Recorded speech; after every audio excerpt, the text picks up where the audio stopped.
beautiful Sunday evening in Adelaide, South Australia, and here I am to continue with the story of the journey of the Israelites into the deserts.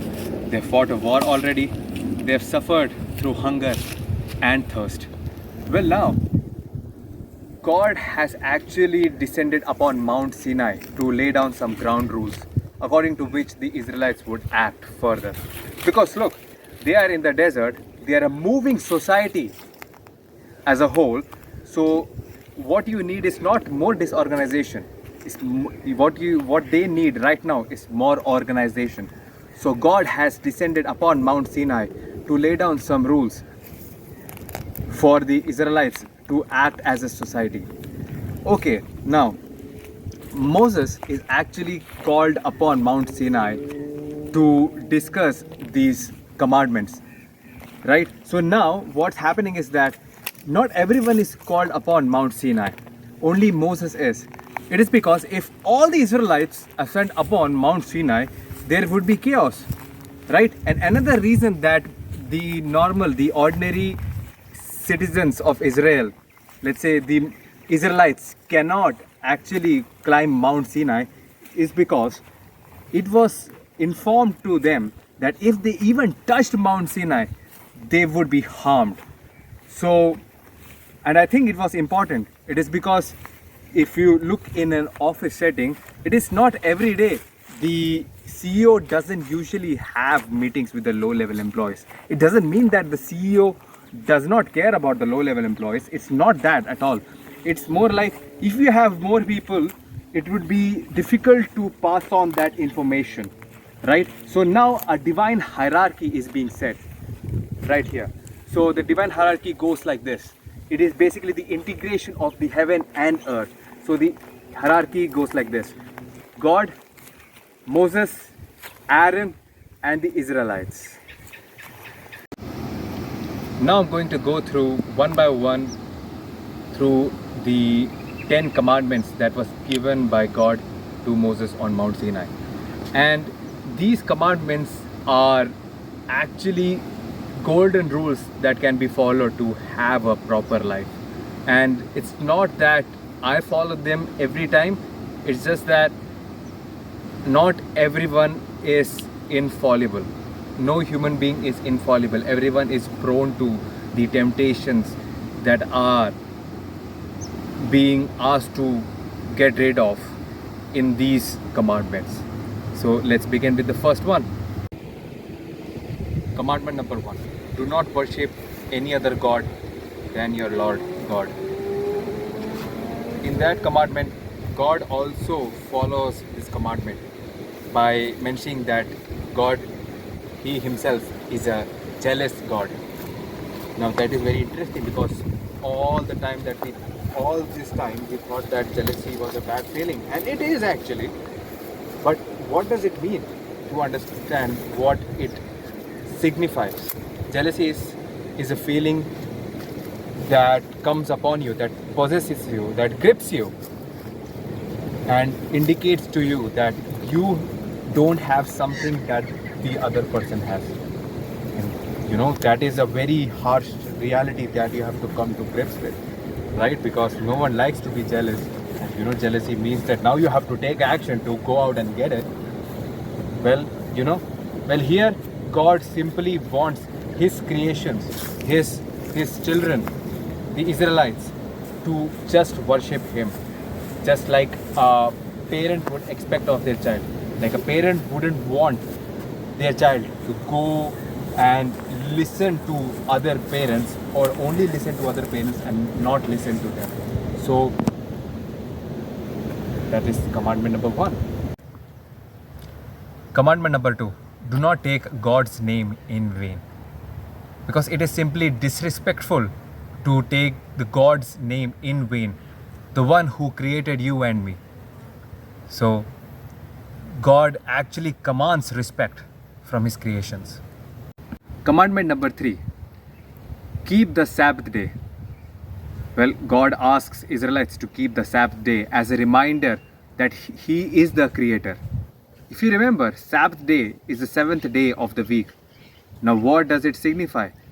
It signifies a rest day, the Sunday, right? Because on the seventh day of the week, if you remember from Genesis, Lord had completed creating all the things around you and me, and also creating you and me. That's the thing. So that is why Lord asked the Israelites to keep the Sabbath day as a reminder that He is the creator, He is the Alpha and the Omega. Commandment number 4: honor your father and mother. Now, it can be very difficult to blindly follow what your parents say, because you are a fully conscious being with a rational mind, right? Well, I don't think that this commandment asks you to follow your parents blindly. It actually asks you to complete your obligations that you have towards them. If, like, let's say if you have an obligation to take care of them, you have to do it. So that's commandment number 4 for you. Commandment number 5: do not commit murder. Well, now the whole ball game of self-defense is more into the legal side, right? But do not premeditate someone else's death.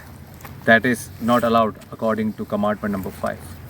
And commandment number 6, that is, do not commit adultery. Commandment number 7, do not steal. Commandment number 8, do not bear false witness to your neighbor. This is a very, very important commandment too. Now, why is that? Let's say a neighbor bears false witness to his neighbor. And now when the tables turn, the neighbor would bear false witness to the one who bore the false witness in the first place against him. And now the others see that. And then people start lying about each other to the authorities. Now what happens? Society crumbles and it just falls down. Is that the kind of place and the future that you want? Commandment number 9, do not covet your neighbor's wife. Commandment number 10, do not covet your neighbor's goods, their cattle, their house, or their female or male servants. The reason being, it is actually very risky to covet your neighbor's possessions. Now, why is that? Because you don't know what price they paid to get all the things that they have right now. Because if they really told you what price they paid, it might scare you. And you gotta ask yourself, am I willing to pay that price? Then you'll quickly realize probably it's not worth it, because you don't know what the other person did to get all that they have.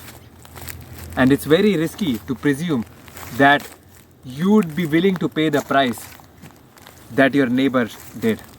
So it's better not to covet your neighbor's wife or their possessions. Now there are a few more rules that are outside of the 10 great commandments. Well, one of them was the rule of reciprocity. A life for a life, a tooth for a tooth. Well, God actually says this, and He persuades it with this rule also.